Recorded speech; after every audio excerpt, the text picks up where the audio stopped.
മികച്ച നടനുള്ള രാജ്യാന്തര പുരസ്കാരം വീണ്ടും സ്വന്തമാക്കി നടൻ ടൊവിനോ തോമസ്. ഏഷ്യയിലെ മികച്ച നടനുള്ള 2025 സെപ്റ്റീമിയസ് പുരസ്കാരത്തിനാണ് ടൊവിനോ അർഹനായത്. അനുരാജ് മനോഹർ സംവിധാനം ചെയ്ത നരിവേട്ടയിലെ പ്രകടനത്തിനാണ് ഇത്തവണ ടൊവിനോയ്ക്ക് അവാർഡ് ലഭിച്ചത്.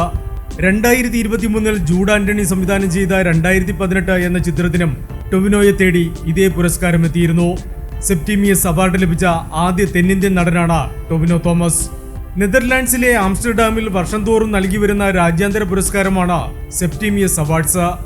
ഏഷ്യ, ആഫ്രിക്ക, യൂറോപ്പ്, അമേരിക്ക എന്നിങ്ങനെ ഭൂഖണ്ഡങ്ങളുടെ അടിസ്ഥാനത്തിൽ മികച്ച സിനിമ, നടൻ, നടി, നിർമ്മാതാവ്, സിനിമാറ്റോഗ്രാഫി, തിരക്കഥ, അനിമേഷൻ തുടങ്ങി വിവിധ വിഭാഗങ്ങളിലായാണ് പുരസ്കാരങ്ങൾ നൽകുന്നത്. ഓരോ അംഗീകാരവും മുൻപത്തേതിനേക്കാൾ പ്രിയപ്പെട്ടതായി തോന്നുന്നുവെന്ന് ടൊവിനോ പറഞ്ഞു. പ്രിയപ്പെട്ട ജീവിതമേ വിശ്വസിക്കാനാകുന്നില്ല. നരിവേട്ടയ്ക്ക് വേണ്ടി സെപ്റ്റീമിയസ് അവാർഡ്സ് 2025 വീണ്ടും മികച്ച ഏഷ്യൻ നടനുള്ള പുരസ്കാരം ലഭിച്ചതിൽ അതിയായ സന്തോഷം. നമ്മുടെ സിനിമയെ ഈ വേദിയിൽ എത്തിക്കാൻ കഴിഞ്ഞതിൽ അഭിമാനമുണ്ട്. ജീവിതം തരുന്ന എന്തിനോടും നമ്മൾ പൊരുത്തപ്പെട്ടു പോകുമെന്ന് പറയാറുണ്ട്. പക്ഷെ ഇതിനോട് ഒരിക്കലുമല്ല. ഓരോ അംഗീകാരവും മുൻപത്തേതിനേക്കാൾ പ്രിയപ്പെട്ടതായി തോന്നുന്നു. ഇതിന് എന്റെ പ്രിയപ്പെട്ട നരിവേട്ട ടീമിന് ഹൃദയം നിറഞ്ഞ നന്ദി. ഓരോ ദിവസവും മുന്നോട്ടു പോകാൻ എന്നെ സഹായിക്കുന്ന എല്ലാവർക്കും എന്റെ സ്നേഹം, ഒരുപാട് സ്നേഹം. പുരസ്കാരവുമായി നിൽക്കുന്ന ചിത്രം പോസ്റ്റ് ചെയ്തുകൊണ്ട് ടൊവിനോ സമൂഹ മാധ്യമത്തിൽ കുറിച്ചു. Entertainment desk, Movie max.